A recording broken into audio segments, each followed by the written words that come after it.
Hello friends, स्वागत आहे तुमचं पुन्हा एकदा बाईट्स विथ प्रणू चॅनलमध्ये। नेहमीप्रमाणेच आज आपण बाईट्स विथ प्रणूमध्ये अगदी सोपा असा पदार्थ घेऊन आलेलो आहोत। आज आपण घरात उरलेलं मळून ठेवलेलं जे पीठ असतं त्या पिठापासून किंवा कणकेपासून आपण आज मस्त असा पदार्थ बनवणार आहोत।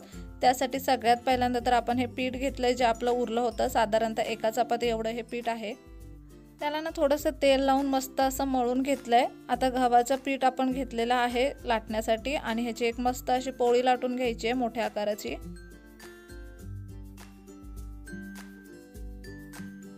आता इथे आपण अगदी मोठ्या आकाराची पोळी लाटून घेतलेली आहेत। याच्या ज्या कडा आहेत त्या आपण कट करून टाकूयात, म्हणजे एक चौकोनी पोळी तयार होईल। आता ह्याला मधून सुद्धा कट करायचं आहे आपल्याला आणि 4 भाग करून घ्यायचे आहेत पोळीचे। इथे तुम्ही पाहू शकता अशा पद्धतीने। आता सगळ्यात पहिल्यांदा तर आपल्याला स्टफिंग बनवायचे, त्यासाठी आपण इथे अर्धा बटाटा घेतलेला आहे, स्मॅश करून घेतला अर्धा बटाटा। त्याच्यामध्ये साधारणतः 1 चमचाभर इतके आपण चिली फ्लेक्स टाकलेत, किंचितसं मीठ टाकलंय आपण यामध्ये। आता यामध्ये आपण 1 चमचाभर इतका टोमॅटो सॉस टाकायचा आहे आणि 1 छोटा चमचा इतका आपल्याला मायोनीज यामध्ये टाकायचा आहे। तुमच्या आवडीप्रमाणे तुम्ही यामध्ये काही ॲड करू शकता। काळी मिरी पावडर ॲड करायची असेल किंवा थोडीशी ग्रीन चिली, कोथिंबीरी काही ॲड करू शकता। आता आपण स्टफिंग तयार करून घेतलेलं आहे। त्यानंतर आता पॉकेट्स बनवून घ्यायचेत। हे मिश्रण आपल्याला यामध्ये टाकायचं आहे। थोडंसं पसरवून घेऊयात आपण मिश्रण, कडा मात्र याच्या मोकळ्या ठेवायच्यात आपल्याला। आता यावरती आवडत असेल तर तुम्ही चीज टाका, नसेल आवडत तर नाही टाकलं तरी चालेल। आता हे आपल्याला फोल्ड करून घ्यायचं आहे अशा पद्धतीने, बंद करून घ्यायचं आहे आणि याच्या कडा आता आपल्याला प्रेस करून घ्यायच्यात व्यवस्थित अशा, जेणेकरून हे स्टफिंग बाहेर येणार नाही। दुसरा पॉकेट सुद्धा आपल्याला असंच तयार करून घ्यायचं आहे।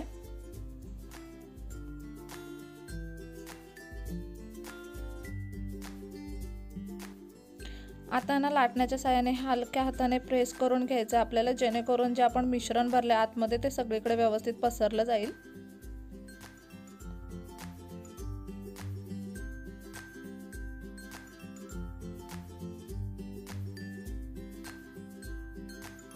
अशा पद्धतीने आता दोन्हीही पॉकेट्स आपण बनवून घेतलेले आहेत। आता ह्यांना फ्राय करून घ्यायचं आहे, त्यासाठी कढईमध्ये तेल गरम करून घेऊयात।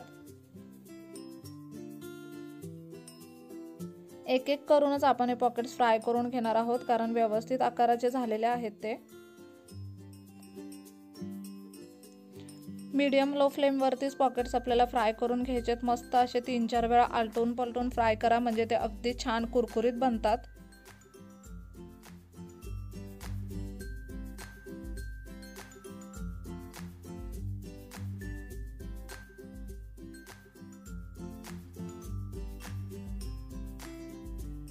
इथे तुम्ही पाहू शकता किती इन्स्टंट आपण हे पोटॅटो पॉकेट्स बनवलेले आहेत। घरात उरलेल्या पिठापासून आपण ते बनवलेले आहेत। त्याच्या आतमध्ये तुम्ही कोणतंही स्टफिंग टाकू शकता जे तुम्हाला आवडत असेल, किंवा घरी कोणती भाजी उरली असेल तर ती सुद्धा तुम्ही यामध्ये टाकू शकता। सॉस सोबत, पुदिन्याच्या चटणी सोबत किंवा चहा सोबत हे वाले पॉकेट्स खायला खरंच खूप भारी लागतात। रात्रीचं थोडंसं शिळं पीठ उरलं असेल किंवा इव्हिनिंग स्नॅक्ससाठी सुद्धा अगदी बेस्ट असा ऑप्शन आहे हा। किती छान असे गरमागरम पॉकेट्स आपले इथे बनवून तयार आहेत।